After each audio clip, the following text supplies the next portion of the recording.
President Trump has become fixated on deploying National Guard troops to Oregon and Illinois. But why are the governors of these states saying, no, we don't want or need your help? And why is this looking more and more like a full constitutional crisis?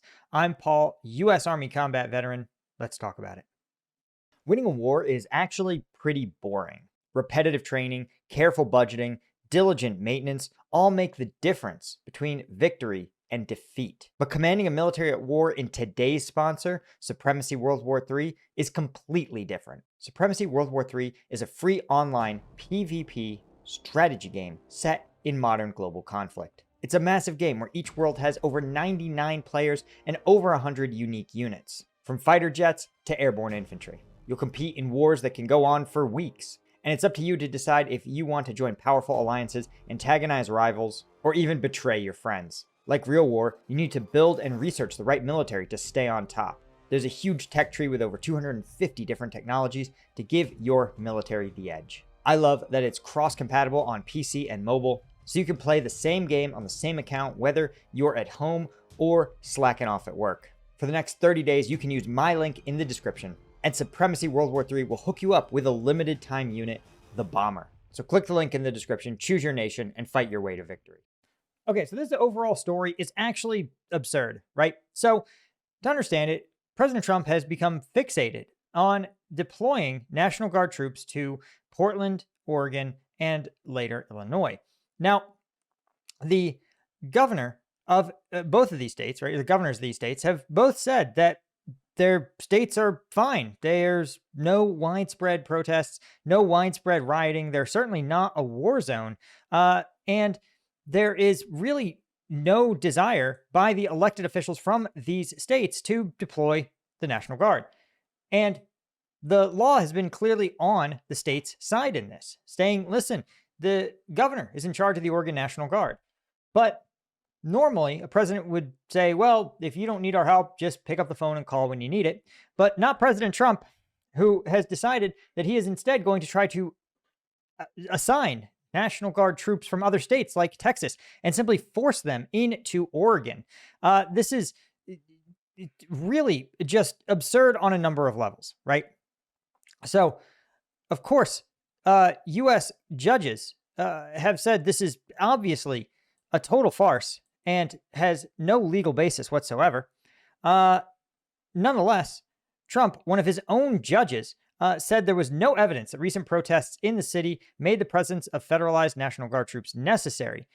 During an emergency hearing, the judge pressed lawyers from the federal government on how deploying troops from other states was not simply a means to circumvent the fact the Oregon National Guard was not legally allowed to be deployed. And the use of the military to quell unrest without the consent of the state, as the judge pointed out, risked the sovereignty of that state and others. Now, this is what they're talking about. They're talking about, of course, this pesky part of the U.S. Constitution that, man, the administration just keeps running up against that damn Constitution. Man, I bet they're pretty pissed they all had to swear an oath to it, because the 10th Amendment of the U.S. Constitution says that powers not expressly given to the federal government nor withheld from the states are sent to the states or to the people themselves. This is a concept called federalism, in which, yeah, there's a discrete federal government with discrete powers laid out by the Constitution, but they say, listen, if the Constitution doesn't expressly give that power to the federal government, it's the state's job. And that still has resulted in a huge federal government and a comparatively smaller state governments. But these powers are really important. It's one of the reasons why, for example, murder charges are brought in state courts. Right? It's why the police in your state are trained, certified, and licensed by your state. This is actually pretty important. This was included in the Bill of Rights to address concerns by anti-federalists who feared an overreaching central government and wanted to preserve state power. Now, this, of course, seems pretty cut and dry because you guys might know the National Guard is not like the Army Reserve, right? You have the U.S. military and its active duty component. Active duty means they are full-time soldiers in the federal service. But below that, you have the Army Reserve. This is federal service, but just 1 weekend a month, 2 weeks a year. But there's another of what's called the reserve component, and these are the National Guards.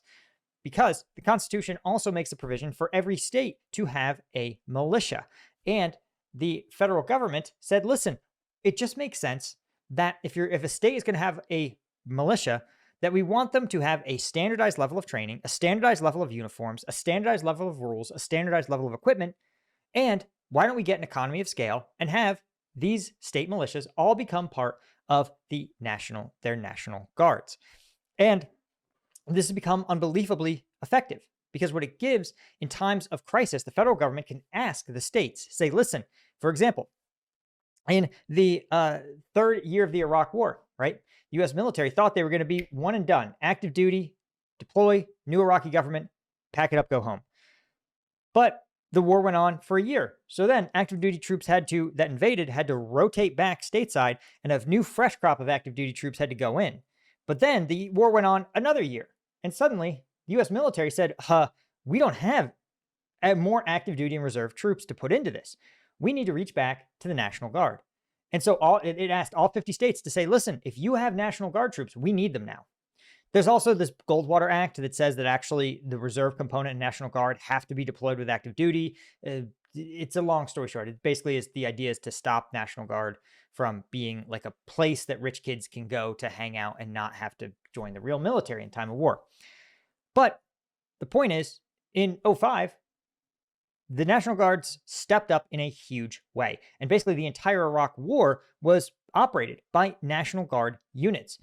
And it was really a proof that the National Guard could be and was as effective as active duty. In some cases, even more effective. Because you have to think, who do you think is a better law enforcement unit, a better military police unit? A military police unit from, again, say the Oregon National Guard, made up entirely of state troopers and Portland PD, or a military active duty military police unit who only does policing part-time part of the year. It's a no-brainer. So in a lot of cases, right, these National Guard units are excellent and are ready to assume the active duty role. But the key part is that the federal government does not control them. They are state assets owned by state governments. And that is a power, again, reserved for the states. So what happens when the president says, listen, Oregon, you're going to activate your National Guard and you're going to help deal with the war zone, this is a direct quote from the president, that your state has turned into? Well, the Oregon governor goes, no, dude, this is completely unnecessary. This is pointless. And this is pretty stupid. And you can see it in the data, right? Because Portland PD has said, guys, we have things under control. In fact, Portland PD said that the number of protesters arrested in August was 0. In September was 0. So 2 months, there have been no protest arrests, despite the fact that the president said Portland was a war zone. In fact, most people think that he made his tweet about Portland being a war zone in response shortly after a Fox News segment aired replaying footage from 5 years ago during the COVID and BLM riots that took place there. And Trump thought that footage was currently going on and then demanded that there be troop deployments. This is, of course, just preposterous, right? And you can see it in the data. You can see here, this is Portland police data going back to 2016, going back almost 10 years. You can see that right around May 2020, you have the COVID shutdowns and you have a sort of lighter touch policing policy. And you can see that crime has remained slowly increasing, but actually, even as Portland residents have wanted a somewhat more soft touch policing, the rate of arrest has never really even approached anything like what they saw in May of 2020, right? Prior to all of these COVID shutdowns, right? We're not even close to the level that we saw there. So this data sort of throws the president's decisions for a huge, throws a wrench into him. His whole logic doesn't make any sense. But there's a reason this has become a constitutional crisis. And that's because the White House doesn't appear to be ready to recognize these judges' authority, right? Now, White House Deputy Chief of Staff, Stephen Miller, a man who is not a lawyer and has never practiced law, somehow thinks he is once again unbelievably wrong about the judicial system. He tweeted, quote, "A district court judge has no conceivable authority whatsoever to restrict the president and commander-in-chief from dispatching members of the U.S. military to defend lives and property." I want to be clear that that is absolutely not the case, because a U.S. district court judge is the person who is going to make determinations on the law of the United States. And guess what? In disputes between the state of Oregon and the federal government, U.S. District Court is exactly who makes these kinds of initial decisions. And by the way, if he doesn't like the decision, what happens is that you just appeal. And the whole reason this lawsuit even exists is because the state of Oregon was like, you can't just force troops into our state. And still, Stephen Miller doesn't understand that, but he still thinks he knows what a judicial ruling is, because he continues, quote, "This judicial ruling is one of the most egregious and thunderous violations of constitutional order we've ever seen." By the way, nope. We just laid out which part of the Constitution says specifically that the powers not given directly to the president in the Constitution are delegated to the states. So if there's a question of who has this power, the Constitution told you the answer is the states. The fact that it's sometimes, honestly, based on that reading, I'm surprised at times that the federal government has as much authority as it does, right? But, right, and he continues, "This is yet the latest example of the unceasing efforts to nullify the 2024 election by fiat, which is, of course, preposterous, right? This reflects a misunderstanding of the concept of democracy, that a belief that if people vote someone into office, that they can do anything they want at any time, that they are above the law. That's not how this works. A president is elected with the knowledge that he will be constrained by the law. And again, that he will be the president as delineated in the Constitution, which says that he doesn't get to run the state of Oregon. This is a comical misunderstanding by, again, someone who I legitimately don't know if Stephen Miller knows better.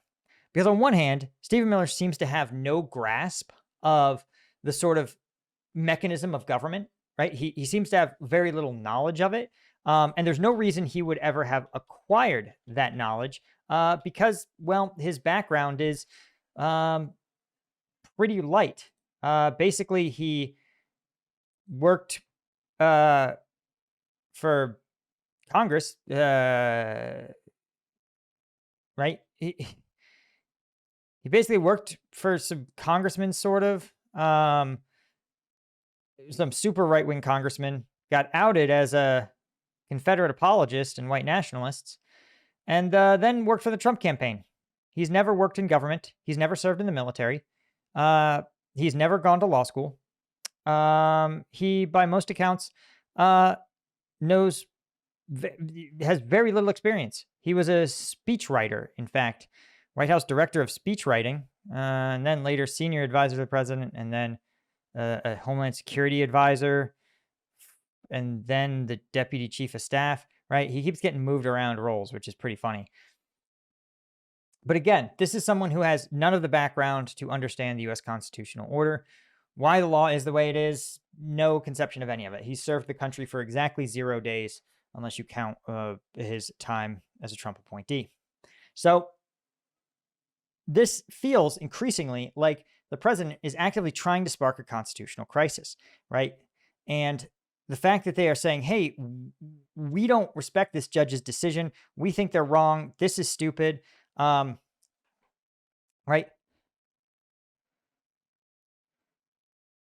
Also worth noting is that Newsom replied to Miller's Monday Morning X post with a meme saying, "I ain't reading all that. I'm happy for you, though, or sorry that happened." Which is the kind of trolling that I'm actually kind of here for. And of course, Oregon governor, person who is in charge of the Oregon National Guard, says you can't send any National Guard troops. If you can't have my own state's National Guard come in, you definitely can't roll in someone else. Now, I want to be clear. You're going to say to me, Paul, National Guard gets deployed to situations all the time. That's exactly right. National Guard gets deployed to crises all the time because they get deployed primarily when there is a need for additional manpower, like a Katrina level disaster, right? That is the number one use of the National Guard. And they're great at that role, right? Because they have all-terrain vehicles. They have a ready command structure. They can live in austere environments and continue to operate. They have medics and mechanics and any, that can provide all kinds of different support to people in need. That's primarily what National Guard deployments do. Once in a while, when the state local governments, right? Usually a local government will say, hey, we're facing some kind of crisis that's so great that our local police forces are overwhelmed. And generally, what the states will do is then they'll pull in PDs from other departments that aren't overwhelmed. They'll say, if you have spare people, come help the Portland Police Department, right? Then, if those get overwhelmed, they say, hey, we got to bring in state agencies. State Highway Patrol, for example, often comes in and supports. And if that doesn't work, then they say, let's bring in our state's National Guard, right? Think of it like the star levels in GTA. And if the state National Guard says, listen, we need more assistance, that's when they call in other states' National Guards to come in and help. Sometimes it's one-off capacities, right? For example, the flooding in North Carolina, when whole towns were cut off because roadways had flooded, other states provided National Guard helicopters to help helicopter in life-saving supplies to those beleaguered towns, right? But there's a vast difference. Like, technically, yes, the National Guard units can be deputized by the governor to perform law enforcement functions. But again, if the Oregon governor isn't willing to do it, then what on earth can National Guard troops do? One of the reasons they were able to be deployed in DC is because DC is the president is in effect the governor of DC in this capacity. So this is not the case anywhere else. And there's a reason all of these judges are like, you just can't do it. But here's kind of the nefarious part. We know that the Republicans are losing pretty badly their battle over the shutdown, right? They're effectively blamed for it, and as well they should be, because frankly, the art of the deal that Trump is rolling out has consisted of mocking the Democratic Party negotiators, Hakeem Jeffries and Chuck Schumer, calling them Satanists and telling them that they're pure evil. That is not exactly a brilliant way to negotiate with someone. And instead, what he is doing is effectively coercing them. So we've talked about the fact that the president and White House have cut off funding almost exclusively to Democrat states. These are approved grants or allocated congressional money. And they've said, listen, you're not getting this. Only red states are getting their money because of the shutdown. They say we have to make tough decisions about our priorities. And sure, that's how a shutdown works, right? But also, this seems to be part of that punishment as well, because senators from these states are seen as flippable, right? Oregon and Illinois are not like turbo super left-wing Democrat states. And by the theory, I think that the administration is using is that literally by sending military troops to these states, that they are punishing them for resisting the administration. And I want to be clear here that this is disgusting and anathema to the entire American experience and what it means to be an American, right? Because you have a political disagreement doesn't give you the right to deploy the military, not 10 troops, not 1,000 troops, not 10,000 troops, not a single troop, to punish someone who is not giving you what you want politically. The only analogy I can think of is when Vladimir Putin invaded Ukraine. He annexed places like Zaporizhzhia, Luhansk, Donetsk. And what he did is he held a referendum. But of course, that referendum was done at gunpoint. Armed soldiers were the ones who were handing out ballots and demanding that the armed soldiers observe individuals as they voted in the referendum whether they wanted to join Russia. Now, logically, of course, when armed soldiers are handing you a form saying, now in front of us, say if you like being under occupation, simple survival tells you should absolutely say yes. But this is how to not have a free and fair election. And if you're saying, hey, if you're elected leaders or you don't elect leaders who comply with the White House's demands, we are going to send the military into your state and city, then you're going to continue to face military action until you vote for leaders or your leaders agree and acquiesce to our demands. This is not, you cannot have free and fair elections if you are also using the military as a coercive political tool. Again, it doesn't mean that the military cannot be used in these capabilities, but the decision to do so as purely punitive, as the president has eminently made clear, he's tweeted it for all of us to see. We all can see the same Trump truths. The fact that this is his MO is, I don't know what to tell you. This is un-American, right? Like, this is, you can't, again, how can you have free and fair elections when the military is a weapon used to punish the president's enemies? Again, simple survival mandates that if you don't want to be occupied by the military, you have to vote a certain way. And again, you're going to say, well, he's not that effective. There's 300 troops. There's not that many. But is the presence of armed military, is it coercive to a voter? Would you feel somewhat threatened if you saw a bunch of soldiers that were at your polling place, that were there because your governor didn't agree with the president's policies? You knew those soldiers had been sent there. They don't have to. Their presence alone is sufficiently coercive. Just like the soldiers that Putin sent door to door in Donetsk Oblast to collect votes, they didn't have to tell the people how to vote. They didn't even have to say, we'll arrest you if you don't vote the way we want. Their mere presence made clear how things had to go. And that alone should be a reason. If Putin does it in his elections, that alone is a reason for us to never come close to doing things that way.